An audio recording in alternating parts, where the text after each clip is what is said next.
안녕하세요, 무입니다. 지난번 대장동 영상에서 머리가 망나니처럼 나왔길래 오늘은 드라이를 했거든요. 근데 별 차이가 없네. 아니, 나는 참 이 잔머리가 너무 많아가지고 어쨌든 각설하고 무입니다. 다들 안녕히 잘 지내셨나요? 저는 안녕히 잘 지내고 있습니다. 정세는 심란해도 라이프 이즈 고온이니까 해서 어쨌든 살고 있는데, 요즘 뭐 경기 부양책이다 뭐다 해가지고 나오는 얘기 중에 꼭 이 말이 언급되는 것 같더라고요. 중위소득이란 말이에요. 평균소득이 뭐냐 했을 때는 평균소득은 그냥 단어 뜻대로 전체 소득을 다 모아가지고 평균을 내봤더니 얼마더라 라고 하는 거고, 중위소득은 소득 순위의 중간 지점 50% 구간에 해당하는 사람의 소득이에요. 그러니까 평균 소득을 냈을 때는 뭐 연봉 1억이랑 뭐 연봉 2천이랑 그냥 평균치를 내는 거다 보니까 이 나이대가 얼마 정도 번다라고 하는 이 값을 추출하기가 어려웠던 거지. 그래서 이 평균 소득이라는 말로 해결이 안 되는 부분을 중위소득이라는 말로 이제 현실화를 시키려고 한 거예요. 그래서 중위소득이라는 말을 요즘엔 더 많이 쓰게 되는 거죠. 평균소득은 크게 의미가 없고, 내 나이 또래는 얼마나 버나 하고 살펴봤는데 20대 후반, 즉 25살에서 29살인 경우엔 237만 원이래요. 그리고 30대 초반, 30살에서 34살, 그러니까 제 나이죠.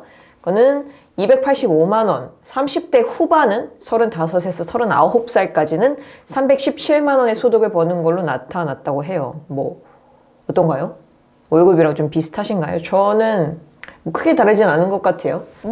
평균 임금과 내 임금이 이렇게 차이 나는가에 대해서도 놀라셨을 수 있는데, 정규직이랑 비정규직 차이도 꽤 커요. 작년 8월에 정규직이랑 비정규직의 임금 비교를 한번 해봤어요. 이 표를 보면 정규직 노동자 평균 월급이 323만 원인데 비정규직 노동자의 평균 임금 171만 원이에요. 1점 몇 배 정도가 되는 거죠. 그래서 이제 비정규직이랑 정규직 차이도 꽤 크다라고 하는 점 짚고 넘어가고 싶었고, 그래서 오늘 얘기를 해볼 주제는 평균 임금이네, 중위소득이네 하는 거 말고 우리한테 그럼 실제적으로 필요한 돈이 얼마일까? 라고 한번 생각을 해봤어요. 요거는 뭐 큰 차이가 있을 것 같아요, 사람마다. 하지만 아무리 라이프 스타일이 다르더라도 최소한 이 정도는 있어야 된다, 삶에 큰 불편함은 없다라는 말을 할 정도로의 지출은 얼마일까? 그래서 오늘의 핵심이에요. 그래서 우리는 돈이 얼마나 쓰고 돈이 얼마나 필요할까를 이제 생각을 해보려고 그래요. 이거는 말씀드리지만 모든 사람의 예는 아닙니다. 그냥 제 생각이에요. 일단 집은 수도권이야. 집은 수도권이고 나이는 20대 후반. 이제 부모님한테서 자립을 했어. 자립을 해서 내 돈으로 이제 직장 다니면서 내 돈으로 생활하는 그런 사람이라는 설정을 한번 해볼게요. 짜잔! 표입니다. 표예요. 여기 보면은 이제 사람답게 살기 위한 지출 비용을 한번 생각을 해볼게요. 주거비, 관리비, 월세 제일 크죠. 월세. 또 뭐 전세더라도 전세 대출금이 나갈 수 있고, 교통비를 한 달에 어차피 왕복해가지고 많이 쓸 바에는 10만 원 이상 드니까 그러면은 좀 위치적으로 좋은, 집 컨디션이 아니라 위치적으로 좋은 방을 구하자 생각을 해서 서울에 1.5룸이면 좋겠다. 그죠? 그래도 부엌이 분리돼 있으면 좋으니까 1.5룸 정도고, 지하 아니고 옥탑이 아니고 좀 안전한 바선생이 나오지 않는 방을 구한다 쳐. 그러면 원룸촌이 많은데 혹은 월세가 싼데 중심으로 알아보니까 월세가 한 70에서 80 정도 나오는 것 같아요. 그래서 뭐 관리비나 난방비, 전기세, 공과금 같은 거 생각하면은 85만 원에서 90만 원 정도 들 것 같아요. 그리고 식비, 외식비죠.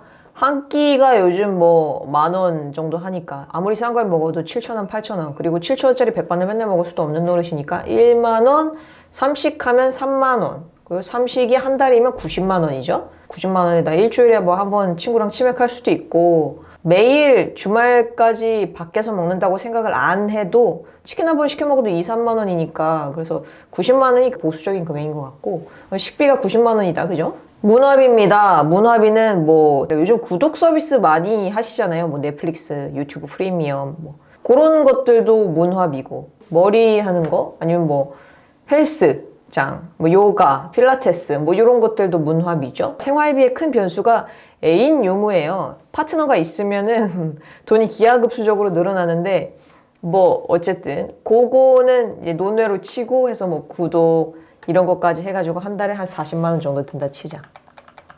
그리고 통신비죠. 통신비는 다들 10만 원 요금제를 쓰는 건 아니고 저도 6개월 지나면 요금제 바꿀 거니까 조금 보수적으로 잡아서 8만 원 정도? 아, 근데 통신비에 그게 있어. 인터넷비. 인터넷비가 있어서 우리 인터넷이 4만 원 정도일 거야. 12만 원?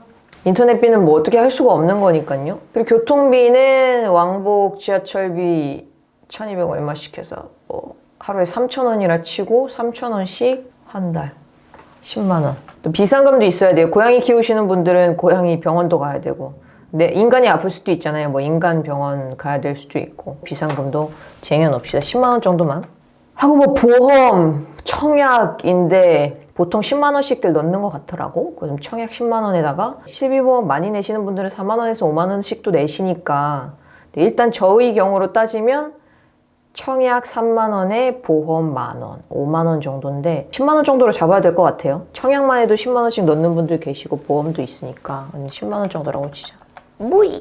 이렇게 합쳐 보니까 262만 원이에요. 뭐 아파트, 뭐 결혼해야 된다, 뭐 이런 거 생각하면 뭐 전혀 안 되죠. 말도 안 되지만 일단 내 몸 하나 건사하고 한 달 동안 사는 데는 사람답게 사는 거예요. 근데 한 달에 262만 원을 벌어야지 262만 원을 쓸 수 있는 거잖아요. 네, 보자. 비정규직 노동자의 평균 임금은 171만 원이에요. 그러면은 262만 원이 없는 비정규직 노동자는 171만 원 가지고 살아야 되는데, 요거를 그러면은 171만 원에 맞춰가지고 이제 라이프 스타일을 다시 점검을 해보자고요. 무이.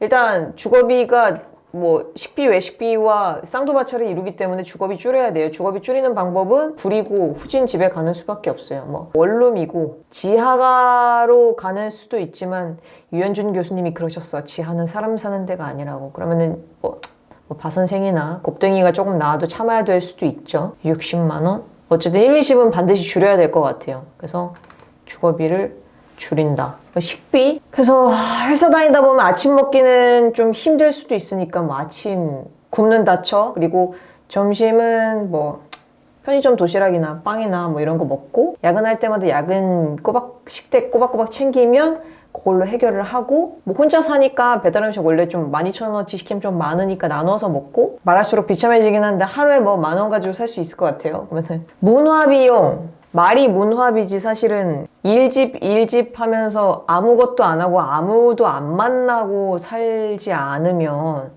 요거는 줄일 수 있는 비용인가 싶기는 해요. 경조사가 있어. 그러면은 가서 돈을 내야 될 수도 있고, 이런 비용을 전부 다 생각한 거긴 하거든요. 그래서 이걸 줄이는 게 맞는지 모르겠는데 일단 요건 줄이기 좀 그러니까 일단 내버려 둘게요. 통신비도 줄이기 쉽지 않죠. 핸드폰이랑 인터넷은 써야 되니까.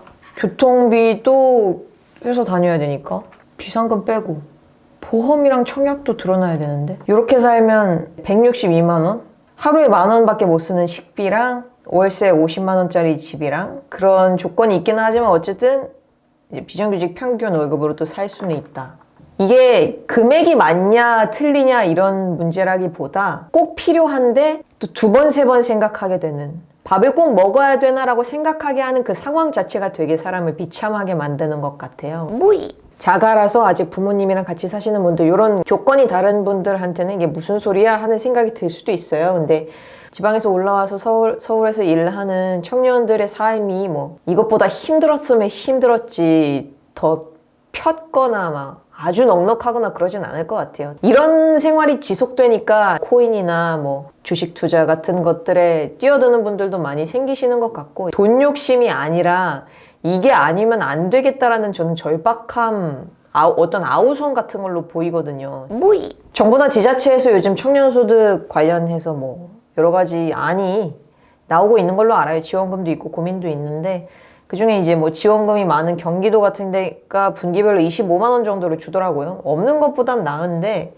분기별로 25만 원 주는 게 과연 청년의 삶을 얼마나 드라마틱하게 바꿀지 회의가 들기는 하죠. 그런 거 지원할 때마다 느끼는 거지만은 누가 가난하냐 대결하는 것 같아가지고 굉장히 마음이 안 좋은데, 어쨌든 물러서면 낭떠러진 밑이 보이지 않는 그런 상황이 아니었으면 좋겠다라는 생각이 들어요. 그래서 그런 의미에서 오늘 영상 기획해 봤고, 이 돈 가지고 살 수 있을까 해서 시작된 나의 한 달 생활비 이야기였는데, 공감되시면 공감 뭐 구독이나 좋아요로 표시해 주시고 아니다! 말도 안 된다! 뭐 이런 이견도 굉장히 좋습니다. 저는 다른 분들 얘기 듣는 걸 정말 좋아해서 그러면 댓글이나 이렇게 의견을 남겨주셔도 좋을 것 같아요. 그리고 앞으로 다뤄주길 바라는 뭐 30대 이야기나 뭐 2030 이야기가 있으시면 그것도 제언해 주셔도 대단히 감사합니다. 지금까지 무이였고요.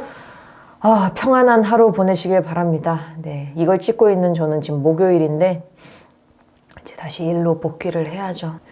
다들 힘내시고 화이팅입니다. 우리 존재 화이팅! 안녕!